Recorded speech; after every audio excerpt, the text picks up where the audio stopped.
Maintenant, nous avons nos invités de cette table ronde, dernière table ronde. Donc, on a deux invités qu'on est très heureux d'accueillir. C'est Samilua et Tarek. Alors, il y en a un des deux qui m'a dit c'est moi qui parle parce qu'il parle moins bien. Donc, en fait, non, on va vous donner la parole à tous les deux. Et donc, vous êtes des jeunes qui ont été accueillis par le diaconat de Mulhouse. Vous êtes venus avec certains de vos éducateurs, je crois. Exactement. Ah, merci. On avait envie de vous demander de vous présenter pour commencer. Alors, bonjour, je me présente. Je m'appelle Samilua Jabarkil. Je viens d'Afghanistan. Il faut mettre le micro. Vous m'attendez? Je me présente, je m'appelle Samilua Jabarkil. Je viens d'Afghanistan. J'ai 20 ans et je vais vous raconter mon histoire. Merci. Je vous en prie. Et puis, on a Tarek. Bonjour tout le monde, je m'appelle Tariq Jabarkil, je suis afghan aussi. Alors, l'histoire. Alors, j'ai quitté mon pays en 2018 parce que, à cause de la guerre, j'ai fui mon pays et je suis passé par un chemin super dur. Je suis passé par plusieurs pays comme Pakistan, Iran, Turquie, Bulgarie, Serbie, Croatie et Italie. Et enfin, je suis arrivé en France et mon voyage était super dur. Des fois, je marchais dans les jungles, dans les forêts et dans les montagnes. Il faisait froid, je dormais dehors dans les tentes. C'était super dur. Et j'étais même en prison en Bulgarie alors que j'étais mineur. Et combien de temps ce long voyage? C'est un long voyage et très dur, mais vous êtes parti d'Afghanistan quand et vous êtes arrivé en France quand? Alors, je suis parti d'Afghanistan en 2018 et je suis arrivé en 2019 en avril. Mais c'était fin 2018 quoi. Donc mon voyage a duré 8 mois. Et Tarek, c'est le même voyage? Ouais, on va dire c'est le même voyage, sauf moi j'étais en 4 mois et lui c'est 8 mois. On a passé le même chemin, voilà, c'est ça. Ouais. Donc tous les deux, ça fait à peu près presque 5 ans, 4-5 ans que vous êtes en France? Ouais, à peu près 5 ans, ouais. Je pense, ouais, c'est ça. Et pourquoi la France? La France pour accueillir des mineurs, parce que c'était bien. Du coup, on a attendu de l'histoire, tout ça. Et c'est pour ça aussi Du coup, on ne savait pas. En la vérité, on ne savait pas du tout qu'on va où. Du coup, quand on est arrivé à Paris, il y avait certains gens. Il y avait une communauté afghane qui étaient avant ici. Du coup, il nous a donné le conseil de rester en France et vivre ici parce qu'il protège bien et il accueille bien.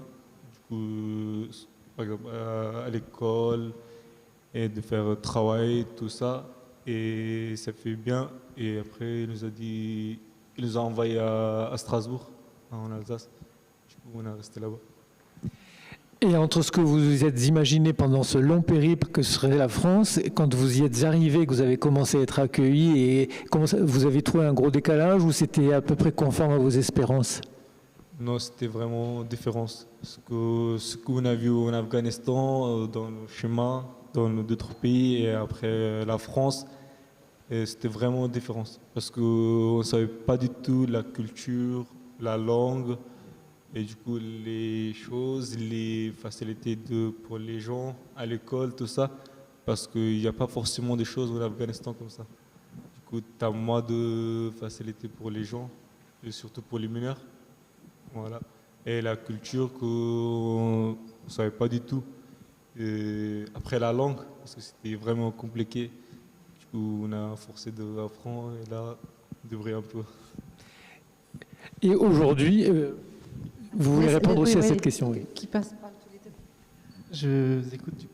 Est-ce que on croit comprendre que c'est un hasard, pas tout à fait un hasard, d'être arrivé en France et de rester en France parce que vous avez connu peut-être d'autres Afghans qui étaient déjà ici et qui vous ont dit on peut rester ici, c'est bien. La question de Laurent, c'était est-ce qu'il y a un décalage entre ce que vous avez imaginé, ce que vous avez espéré et ce que vous avez vraiment trouvé une fois ici? Alors, moi, je pensais pas du tout que ça aurait été pareil. Je pensais que après, quand on est au bled, on pense pas comme ça. On dit, ouais, à l'Europe, on y va et du coup, tout va tomber du ciel et tout va venir facilement. Alors que non, c'était pas du tout la même chose. Ce que j'ai vu, comment je suis arrivé surtout et comment j'ai pu le début, surtout, c'était trop compliqué de m'intégrer. Surtout quand tu parles pas français, tu connais pas la culture. C'est vraiment compliqué et c'était pas la même chose que je m'attendais pas, quoi. C'était dur, quoi.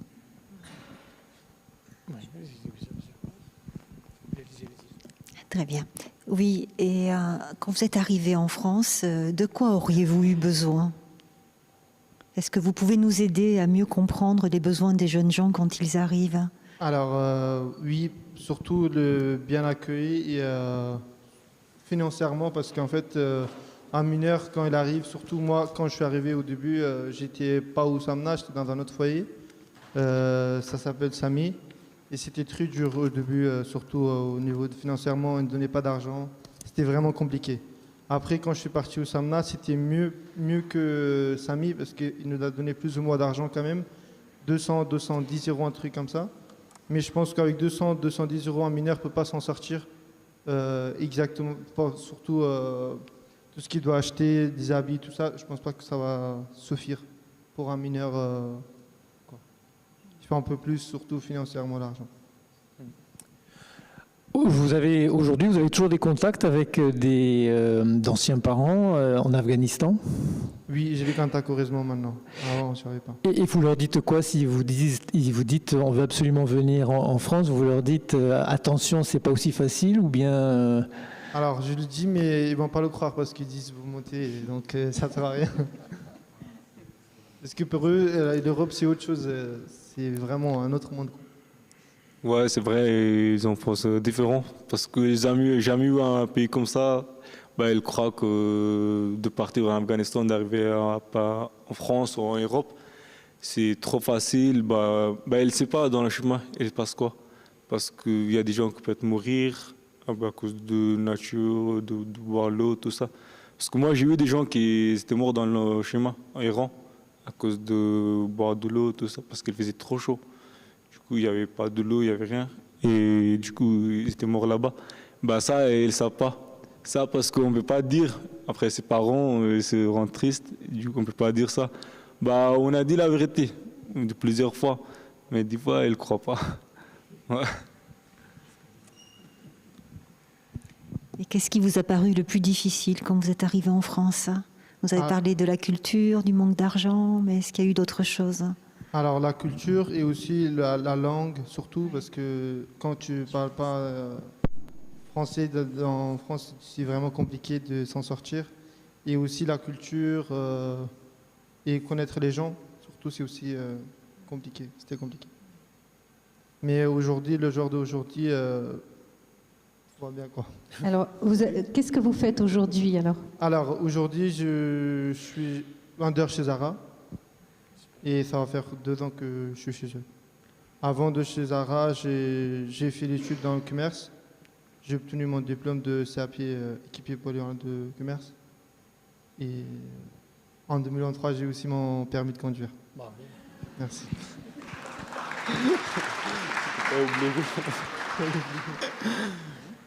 Alors moi, j'ai fait mon CAP en chauffagiste, chauffage et sanitaire. Et là, j'ai fini mon CAP en apprentissage. Et là, actuellement, je cherche un emploi. Et je fais un travail quand même à côté dans un restaurant. Merci. Bravo. Ouais, bravo. Merci beaucoup. Il y avait une autre question qu'on avait envie de vous poser, c'était, vous connaissez d'autres jeunes qui arrivent en France en ce moment? Un peu, peut-être. Qu'est-ce que vous pensez qu'ils attendent? De quoi est-ce qu'ils ont besoin? Le plus important, ils ont besoin d'apprendre le français. C'est le plus important. Quand il arrive, il doit commencer à apprendre le français. Parce que c'est ça le plus important. Tant qu'il a appris le français, il peut faire beaucoup de choses. Il peut trouver le travail, il peut faire à l'école, faire tout ce qu'il veut. Il faut bien s'intégrer, quoi. Merci tous les deux. Merci. En tout cas, leur sourire met un peu de baume au cœur par rapport à toutes les difficultés qu'ils peuvent rencontrer et que nous avons évoquées ce matin. Merci d'avoir nous invités en tout cas, c'est très gentil. Merci à vous, bravo. Est-ce qu'il y avait une question avant, parce qu'ils ont l'air d'être pressés de quitter la scène là. Est-ce qu'il y avait une question pour l'un ou l'autre avant qu'ils... Non. Alors Je voulais juste vous demander, Oui. est-ce que vous avez entendu des choses aujourd'hui qui vous ont intéressé? Il y a eu beaucoup d'intervenants qui ont parlé de la situation que vous avez connue. Est-ce que vous avez pu noter des choses intéressantes? Oui, par rapport à la nationalité française, en fait, moi, il m'est arrivé à cause de certaines erreurs de Samna. J'ai pas pu avoir mon nationalité française parce que c'était un rêve aussi pour moi d'avoir une nationalité française. Parce que quand je suis arrivé en France, j'avais l'âge de 14 ans et j'avais toutes les conditions j'avais tout fait en fait, tout ce qu'il faut. Il fallait aller à l'école, j'avais aucune absence, aucun problème. Tout était dans les règles, mais malheureusement, ça n'a pas marché. Je suis déçu quoi de ça. Et c'est encore en cours, mais je ne sais pas si ça a marché ou pas.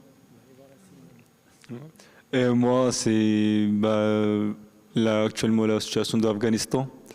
Alors, j'ai demandé ma nationalité, il a refusé parce qu'il demande un tampon. Mais actuellement, en Afghanistan, vous voyez, ça se passe comment? Alors, j'y arrive plus et du coup, il demande toujours ça et du coup, toujours bloqué. Toujours, on attend de la réponse de la juge. Ouais. Merci tous les deux. Merci.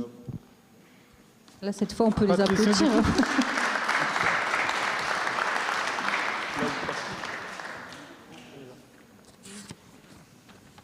Alors maintenant, on va laisser la parole à Brigitte Blanquet, qui est psychologue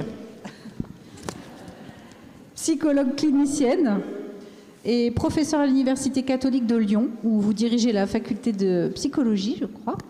Membre de l'unité de recherche Confluence Sciences et Humanité, toujours dans la même Université catholique de Lyon. Vous êtes également associé au Centre de recherche en psychopathologie et psychologie clinique de l'Université Lumière et intégré à l'école doctorale EPIC. Vos travaux portent, mais vous allez pouvoir compléter sans doute, portent sur les problématiques de l'adolescence, les souffrances narcissiques identitaires, on parlait d'identité tout à l'heure, et l'impact des réponses institutionnelles sur l'évolution psychique de l'adolescent. Et vous avez réalisé une étude auprès de jeunes mineurs non accompagnés, pris en charge par les foyers Mater à Lyon, les foyers Mater qui sont adhérents à la Fédération de l'entraide protestante. Voilà. Je vous laisse la parole et après on aura un petit temps de questions-réponses aussi. Alors vous allez nous projeter quelque chose, je crois. Merci beaucoup. Oui, je préfère communiquer debout parce que tout à l'heure, je vais vous montrer des dessins, pas maintenant. Je les montrerai tout à l'heure, les dessins, pour les commenter. Donc voilà, merci beaucoup. Déjà, je voulais remercier l'ensemble des organisateurs, puisque je suis la dernière à passer. Donc, je peux témoigner que nous avons eu une belle journée de travail, de réflexion. Je voulais vraiment vous remercier parce que non seulement c'était rondement mené, mais vous avez aussi su trouver des intervenants qui apportent leur touche personnelle sur une problématique bien complexe, qui aujourd'hui non seulement mobilise la pluridisciplinarité, mais aussi l'approche pluripartenariale. Alors, merci à vous. Et puis, je souhaitais aussi, vous l'avez évoqué, remercier Marc Renard, parce que si je suis ici aujourd'hui, c'est un peu grâce à lui. Il nous a mis en lien, puis je le remercie pour la confiance qu'il m'accorde. Alors, oui, vous l'avez dit, il est président des foyers Mater, et les foyers Mater, ainsi que la Maison pour vivre de Tournon, participent depuis 3 ans à la recherche que nous menons à Lyon pour essayer de mieux comprendre les besoins des jeunes migrants quand ils arrivent, mais aussi de réfléchir à la manière dont on peut les accompagner au plus près de leurs besoins. Donc ça fait 3 ans que nous travaillons de concert, une équipe issue aussi de la pluridisciplinarité. Donc nous sommes une équipe de juristes, psychopathologues, psychosociologues, et nous travaillons aux côtés de professionnels de terrain, chefs de service, psychologues et éducateurs spécialisés. Nous avons formé une grande équipe et ensemble, nous croisons les regards, les approches, pour tenter de mieux identifier aussi les difficultés que rencontrent ces jeunes gens, pour réfléchir à des dispositifs un peu innovants. Alors je voulais vous présenter aujourd'hui les travaux de mes collègues. C'est compliqué de raconter les travaux des autres, surtout quand ils ne sont pas là. Alors je voulais juste illustrer les travaux d'une de mes collègues qui est psychosociologue, parce qu'elle s'est rendue compte très tôt que pour pouvoir mieux comprendre les besoins de ces jeunes gens et les prendre en considération, il fallait travailler sur les représentations qu'ont les professionnels de ces jeunes gens et des besoins qu'ils présentent. Et pendant 1 an et demi, 2 ans, elle a travaillé avec des chefs de service, des psychologues et des travailleurs sociaux, et elle s'est rendue compte que chaque corpus avait une représentation sensiblement différente de cette population. Donc c'était intéressant pour elle de montrer qu'on a affaire quand même, et depuis ce matin nous le voyons, à une problématique qui est tellement complexe parce qu'elle vient mobiliser la question de l'enfance en danger, mais aussi de l'interculturalité, de la géopolitique, du droit des étrangers et de la clinique de l'exil. Et la plupart des professionnels qui œuvrent sont des professionnels de la protection de l'enfance. Donc c'est quand même intéressant de se poser la question de comment on les accueille, comment on les perçoit, comment on se représente cette population et surtout quelles réponses on leur apporte. Alors je ne vais pas reprendre l'ensemble des travaux de Valérie Bertrand. Actuellement nous préparons un collectif qui devrait sortir d'ici quelques mois. J'espère que vous pourrez, si vous en avez la curiosité, vous en inspirer. Mais ce qui était intéressant, c'est qu'elle a montré que pour pouvoir être au plus près de ce que ces jeunes gens viennent mobiliser, il fallait peut-être formuler un certain nombre de préconisations. Alors du coup, je vous ai amené les conclusions. Mais, voilà. Alors les préconisations qu'elle propose, c'est d'une part de se rendre compte que les professionnels aujourd'hui ont besoin d'être aidés et ils ont besoin aussi non seulement de pouvoir bénéficier de groupes d'analyse de la pratique professionnelle qui réunissent des professionnels de différentes institutions. L'idée, c'est aussi de comparer les pratiques et de s'interroger ensemble sur ces questions-là, parce qu'elle s'est rendue compte que les professionnels avaient aussi besoin de poser, de déposer des situations complexes qui les mettaient en difficulté. Elle a aussi préconisé des formations, notamment en interculturalité, mais aussi en droit des étrangers. On a vu depuis ce matin combien cette question est sensible et complexe. Et elle a aussi pu noter que les professionnels manquaient de repères et ne pouvaient pas maîtriser. Alors, ce qui se joue dans les préfectures, là, c'est un petit clin d'œil à l'intervention précédente, mais pas que, en fait. Et même, alors je dis, et même les psychologues, c'est pas pour en rajouter, c'est que les psychologues aussi ont manifesté le besoin de pouvoir avoir des formations spécifiques pour pouvoir accompagner dans le cadre du soin ce public. Elle a aussi recommandé et préconisé des temps de supervision, ou tout au moins des temps de partage d'expériences qui semblent vraiment nécessaires. Et pour finir, elle a préconisé un programme d'accueil de nouveaux professionnels sous forme de parrainage par des collègues, des professionnels plus expérimentés qui pourraient les former à cette pratique qui est quand même pour le moins complexe, c'est souvent le mot qu'on emploie, mais c'est en référence aux travaux d'Edgar Morin, qui est l'accompagnement de ces jeunes gens. Bon, voilà, je vais m'arrêter là pour ce qui est de cette étude qui vient travailler du côté des professionnels. Et pour ma part, j'aimerais, c'est ce que je développerai dans un deuxième temps, j'aimerais illustrer et peut-être développer aussi la façon dont la figure de l'étranger peut produire des fantasmes, des représentations, des préjugés et peut aussi faire écran à la rencontre. Mais auparavant, j'aimerais insister sur un certain nombre de points qui ont été évoqués ce matin. C'est vrai que le fait de passer en dernier, je vais aussi ramasser quelques éléments que vous avez pu dire ce matin et qui étaient aussi fort intéressants. J'aimerais insister sur le parcours migratoire. Alors ça a été un peu évoqué avec beaucoup de pudeur tout à l'heure par les deux jeunes gens qui sont venus témoigner, parce que pour la plupart de ces jeunes gens, le parcours migratoire en soi constitue un véritable traumatisme. Alors on a eu cette année la chance d'avoir 2 films. Un a été cité ce matin, qui s'appelle Moi Capitaine, mais il y a eu un deuxième qui est sorti récemment, qui s'appelle L'Histoire de Souleymane. Chacun de ces films, de façon plus ou moins insistante, viennent aussi raconter ce par quoi passent certains de ces jeunes gens. Alors on ne va pas revenir sur la traversée du désert et la façon dont certains pays, ça a été dit aussi, comme la Libye, qui est un pays qui aussi, enfin vous avez été plusieurs à le souligner, qui fait vivre aussi des situations complètement violentes, pour ne pas dire folles à certains égards. En tout cas, ce qui est important, et là je vais citer les travaux d'un deuxième de mes collègues qui s'appelle Patrick Ange Raoul, qui est professeur en psychopathologie et qui a montré que ces jeunes gens, quand ils arrivent, étaient en situation de vulnérabilité, voire même de grande vulnérabilité. Parce que non seulement ils ont vécu des trajectoires polytraumatiques, mais leur accueil même n'est pas sans paradoxe, traversé par de nombreuses tensions et dissonances entre la demande sociale, on pourrait dire contradictoire, et la demande institutionnelle, et on pourrait rajouter aussi entre les représentations sociopolitiques et celles professionnelles. Donc, ce que Patrick Ange Raoul a pu montrer aussi, c'est que l'insécurité était le fil rouge de leur situation.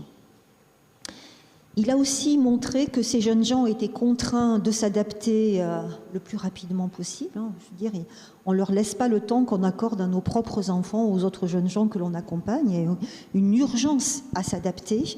Et comme s'il y avait pour eux une épée de Damoclès au-dessus de la tête, mais aussi cette urgence d'adaptation peut aussi montrer une hyper-maturité qui bien souvent masque une détresse importante. Alors je referme aussi ce petit clin d'œil que je voulais faire à un autre de mes collègues qui participe à ce travail de recherche. Et je voulais aussi peut-être vous alerter ou peut-être vous sensibiliser, si je pense que vous l'êtes déjà, sur la façon dont ces jeunes gens viennent nous questionner. Et si on réfléchit à ce par quoi on est traversé, on se rend compte qu'on est aussi traversé par un certain nombre d'éléments. On peut avoir une forme d'attirance, mais parfois une forme de rejet, de méfiance. Ça aussi, la méfiance, la peur, ça a été évoqué ce matin. Le désir de savoir, parce qu'on a besoin de comprendre d'où ils viennent, comment ils viennent, ce qu'ils ont vécu, etc. On se rend compte que ces jeunes gens peuvent nous saisir du côté d'un certain nombre d'éléments et ils peuvent également se heurter, alors pas que par rapport aux professionnels, mais je pense ce matin, on a parlé de la façon dont ils pouvaient être perçus par certains Français, enfin, pour le dire un peu comme ça de façon rapide, on peut se rendre compte que d'emblée, ils vont se heurter aussi à une forme d'attitude défensive qui peuvent se mettre en place. Par exemple, on a tous entendu ces petites phrases dans nos pratiques à propos des adolescents migrants. D'abord, est-ce qu'on est sûr qu'ils sont mineurs ? On a vu aussi que c'est vraiment des questions récurrentes. On entend aussi parfois certaines personnes dire « mais ne cherchent-ils pas à mentir sur leur âge pour profiter du système ? Pourquoi viennent-ils chez nous ?» etc. etc. Bon, ça, c'est vraiment aussi quelque chose qui vient peser sur eux et qui vient peser aussi sur la façon dont on peut les accueillir, et on peut s'interroger aussi sur ce qu'ils ressentent à leur arrivée.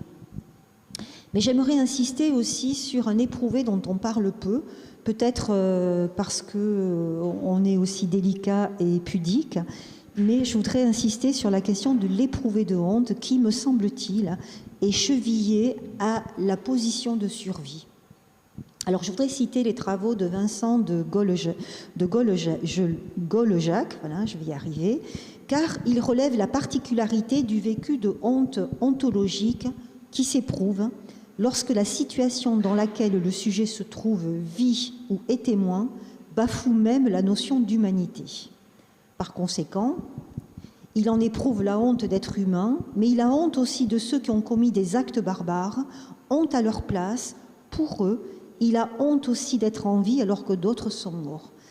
C'est vraiment important pour moi de développer cette question-là, parce que je pense que la honte vient renforcer aussi la vulnérabilité du jeune migrant.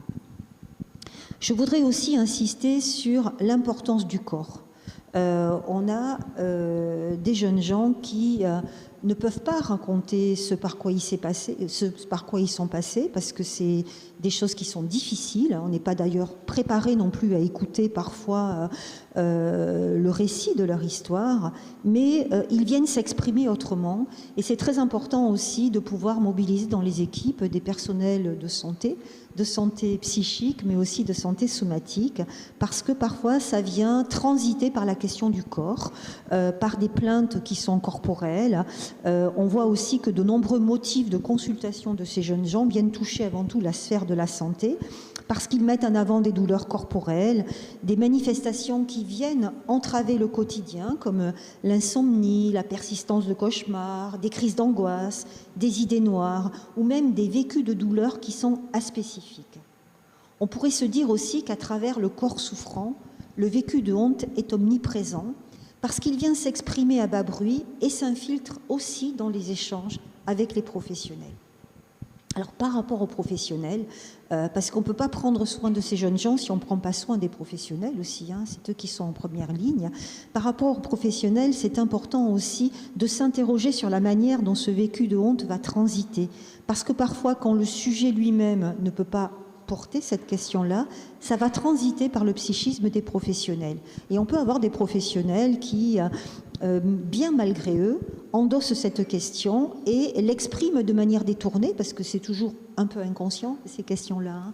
C'est jamais abordé d'emblée. Et on peut avoir des professionnels qui sont en proie avec des vécus de colère, de revendications, qui peuvent aussi parfois être dans des débordements horaires, parce que c'est compliqué de les laisser, c'est compliqué de rentrer chez soi. Enfin, on peut voir des contre-attitudes professionnelles aussi émerger autour de ces questions-là. Bon, après avoir posé cette notion que je n'ai pas le temps de développer maintenant, je voudrais vraiment m'arrêter sur la figure de l'étranger, comme j'ai pu le dire tout à l'heure en introduction. Alors, je voudrais insister sur cette figure, parce que je pense que quand on est confronté à ça, de façon bien inconsciente, on a tendance à objectiver de façon exagérée le rapport à la rencontre. C'est comme si la figure de l'étranger venait faire écran à la rencontre et peut produire un effet loupe de différentes formes de complexité contemporaine. Je m'explique. Je pense que nous ne rencontrons pas d'emblée le sujet, mais que nous rencontrons celui qu'on appelle le MNA. On pourrait dire c'est comme un sigle qui résonne comme un slogan publicitaire qui remplace le précédent MIE, qui était mineur isolé étranger. Ça aussi, ça a été rappelé ce matin. Alors, on sait très bien que le changement de sigle ne change pas pour autant la représentation de l'étranger, qui continue de provoquer un effet de catégorisation objectivante. Et cette figure de l'étranger, me semble-t-il, fait obstacle à l'écoute des besoins des adolescents migrants que nous accueillons. Alors, je vous ai amené quelques pistes de réflexion pour vous montrer comment ça fait écran, parce que quand on est face à un étranger, eh bien, on se dit qu'il est donc mobile et itinérant, qu'il n'est pas en possession de sol, et que nous avons tous en tête qu'il est de passage, ce qui peut renforcer le sentiment d'insécurité et la difficulté en tant que professionnel à pouvoir l'investir, car lorsque le couperet temporel sonnera la fin de la prise en charge, il va devoir repartir. L'étranger, c'est aussi celui qui n'a pas de racines, qui le lie au groupe social dans lequel il se trouve. Ce qui pourrait laisser penser qu'il n'est pas concerné et qu'il ne peut pas comprendre notre mode de fonctionnement. Il est aussi exempt d'attache, ce qui pourrait fausser d'emblée sa perception, sa compréhension et son évaluation des données, comme s'il pouvait agir sans engagement et n'avoir qu'une vue aérienne de la situation. alors qu'il aurait besoin d'être associé et d'avoir une place dans le groupe. Donc voyez comment ces représentations parfois nous amènent à mettre de la distance d'emblée parce qu'on se dit qu'il ne peut pas comprendre, qu'il ne peut pas savoir, etc., etc. Alors nous avons vu avec les travaux de Valérie Bertrand que cette figure était porteuse de préjugés. On se dit que quand il arrive, il ne connaît pas les us, les coutumes, les valeurs qui régulent notre vie sociale et qu'il n'a pas peut-être de garde-fou culturel pour prendre en compte l'autre et le vivre ensemble. Alors ça a été dit aussi ce matin, vous voyez c'est facile de passer à la fin, j'ai juste à collecter. Ce matin ça a été dit aussi que même au niveau du pouvoir politique, chaque fois qu'il y a un soulèvement ou qu'il y a une agression, on va attiser la menace en disant qu'une agitation d'origine extérieure vient de l'étranger ou voire même faire porter cette manifestation à un étranger. On voit comment cette perception colle à la peau psychique de l'étranger qui pourrait rester étranger au monde dans lequel il évolue si on n'y prête pas attention. Alors je ne peux pas m'empêcher de faire le lien avec un roman que j'aime beaucoup qui s'appelle « Le roman de l'étranger » d'Albert Camus, parce que je trouve qu'il a dit beaucoup de choses aussi sur ces questions-là. Si vous me permettez, je vais vous lire un extrait. Il a déclaré, alors c'est l'étranger qui parle, hein, il a déclaré que je n'avais rien à faire avec une société dont je méconnaissais les règles les plus essentielles et que je ne pouvais pas en appeler à ce cœur humain dont j'ignorais les réactions élémentaires. Alors pour ceux qui connaissent le roman d'Albert Camus, on voit comment il met en relief les différents enjeux qui pèsent sur la figure de l'étranger. On le voit même à travers la portée de son écriture. Camus nous le fait éprouver. Ce livre fait disparaître la notion de sujet. Nous tournons autour des événements, autour du héros central, comme si nous ne pouvions en prendre qu'une vue extérieure, comme si pour vraiment le connaître, il fallait toujours le regarder en spectateur. Albert Camus dépeint un homme qui se raconte en nous livrant ses gestes, sa conduite, sa manière de faire et non sa manière d'être. Son étrangeté représente le sens que prend l'existence lorsqu'elle est saisie du dehors, en dehors des modes de pensée, des références culturelles, religieuses, des codes sociaux et du langage des éprouvés.